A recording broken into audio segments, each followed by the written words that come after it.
Let's discuss the pros and cons of the 2021 Kia Sedona. First, let's cover the price tiers, MSRP. You do have the LX, the EX, and the SX. The LX is going to cost you $30,400 MSRP. The EX is going to be $33,700. The SX, $41,500. So not the biggest gap between your base and the top tier, which is pretty cool in my book. Definitely a huge pro for the Sedona. Also, that $30,400 base price, one of the lowest within the segment. So I can get on board with that. Huge pro in my opinion. MPGs, we got to get a negative here. A con, we're only at 18 miles per gallon city, 24 miles per gallon on the highway.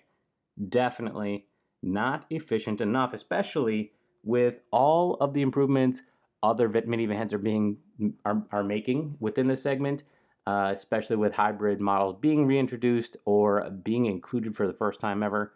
I mean, it's time to get with the times. We need a better MPG for these boats. The engine under the hood, you've got a 3.3 liter V6 engine that puts out 276 horsepower, 248 pound-feet of torque, and it drives the front wheels via an 8-speed automatic transmission. So you're capable of 3,500 pounds of towing. So definitely, you definitely got some get up and go to this vehicle, which you're obviously going to need. It's a pretty heavy minivan, the Kia Sedona is, and you're going to need that in order to get going onto those highways. So pretty good. But obviously that big V6 is what's going to cut into your MPG. So whatever you value the most, I don't know. We got to find a better middle ground, in my opinion. Safety rating, you're getting an overall 5-star safety rating from the National Highway Safety Traffic Administration. You do have overall front crash rating of a 5-star for both driver and passenger, and a 5-star side crash rating, 4-star for the rollover, giving you that total of a 5-star safety rating. You do have 8-person seating in this, basically standard across the line. So if you got a basketball team, you got it covered, right? You can make it to practice with the whole team and not have to worry about it. Value is the biggest plus, I think, on this vehicle. And it's throughout the entire lineup. But the AX in particular seems to be the most attractive for me. One of the best looking minivans out there as well. There's going to be a huge refresh later on here in 2021. Basically, the front end, you're going to be looking more along the lines of like an SUV style. So keep your eyes open on that. But this one, obviously, we started 2021 with just sort of basically the old model. I mean, we've got the similar setups to what you would see in 2020. So keep your eyes out for the new one. It also offers you an opportunity to maybe get the older style on the cheap, right? That's what we like. You do have a 5-year, 60,000-mile basic warranty, a 10-year, 100,000 powertrain warranty as well, which obviously Kia, huge plus. Always their warranties, the biggest reason to get a Kia, in my opinion, is because of their warranty. It's far more convenient for a family on the go. You can't beat the ease of use when it comes to sliding doors and the space to accommodate everything from that basketball team that you have got to the biggest car seats. And I need car seat space. Let me tell you, that's what I need, and that's what I value highly in a vehicle these days. And the Sedona's got that for you. Apple CarPlay and Android Auto are standard in the Sedona, so that's great.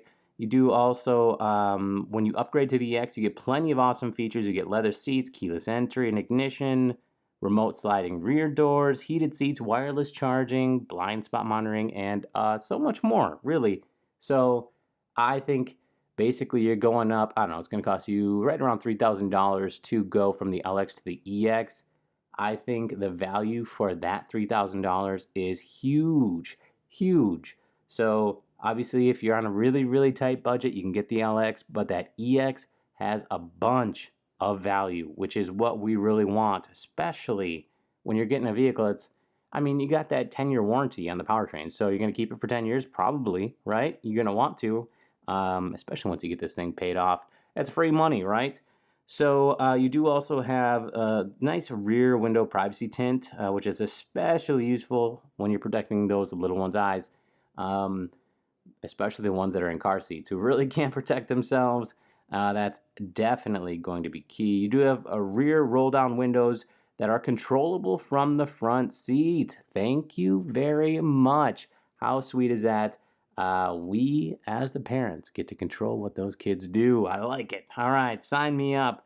Cabin rear pop down mirror is basically in right above your rear mirror, kind of a convenient little space for it. You can really spy on those kids in the back quite easily. Hard button climate control system. Thank you, thank you, thank you. This is a necessity. So don't give me a screen to control my ventilation. I just make it easy on me. I don't want to have to look down and figure something out. I just want to push a button that I'm used to pushing so I don't have to worry about getting my eyes off of the road. Storage is everywhere. I mean, you need that. Parents on the go, you've got it in the door, you've got it in the rear. You have it everywhere. You really do. A ton of small nooks and crannies for all those small parental items. Maybe that dark chocolate for you somewhere hidden. That's what I need. So let's see. What else should we cover here? You do also have the telescoping visor. Small things, but important things. Plenty of space in that third row, obviously, because it is a minivan, but I'm particularly impressed with what the Sedona does here. However, there's a little bit of a negative to follow that. We'll get to that. The third row headsets also easily fold down, so you can get those out of the way, so you've got better visibility out the back door. Out the back window, I should say, and the kids can easily pop them up and put them down on their own. So that's necessary, right? Tell the kids, hey, when you get out, put that headrest back down so I can see better, and they won't have any problem doing it. Center seat on the second row can be removed entirely, so you get sort of a faux bucket seat feel. It's not a complete bucket seat, but you also can get some separation from those kiddos if you really need. So the third row easily folds down and creates a ton of room for hauling. I mean, a ton. It's great. Smart Key also permits touchless entry if you need it without needing to use your leg to open the rear trunk door. Push button sliding door opener on the handle, so kids don't need to be yanking on those handles at all. They just push the button, it opens up, and you're good to go. So how about those cons? Well, we already covered it. Fuel economy, not so great. There certainly are better performers within the segment, especially when you've got some hybrid models working right now.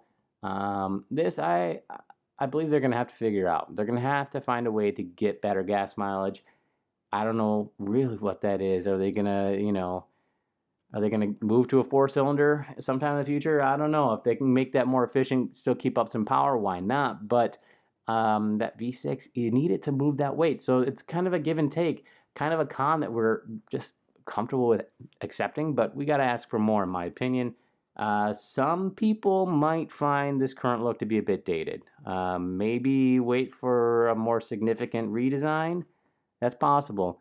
There are definitely a lot of redesigns within this market happening or have happened, and I think there's going to be a bigger focus on minivans in the future.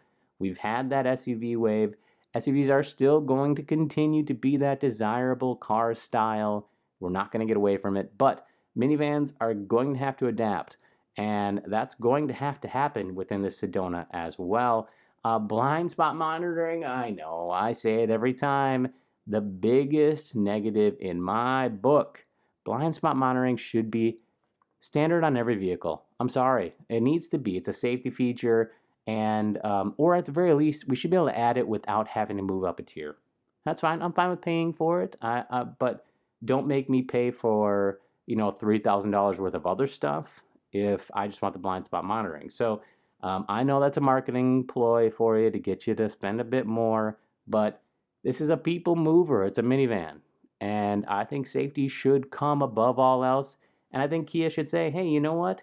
Blind spot monitoring is a safety thing. We want that to be on every single vehicle that we put out there. But just my personal opinion, 360 camera and nav system are only available once you get up to a higher trim, so you're not going to get that on the base either. You do have a slightly louder ride than some of the other competitors out there.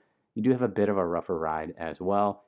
Traditional analog gauge cluster with a small digital center screen looks old and outdated. Some of us are, I mean, I like the classics, right? I do. I like an analog speedometer. I really do. But this one looks really dated. I think they need to spruce that up just a little bit. The infotainment system seems pretty rustic as well. A little dated on that as well. I mean, we're driving a minivan here. We don't want to feel like we're driving a minivan. We already are accepting our lifestyles and give us a little more sparkle for our dollar, please. And lastly, rear storage leaves a bit to be desired with those seats up. The rear seats up, there's hardly any room in the back, especially when you're compared to other minivans. It's not even close, in my opinion.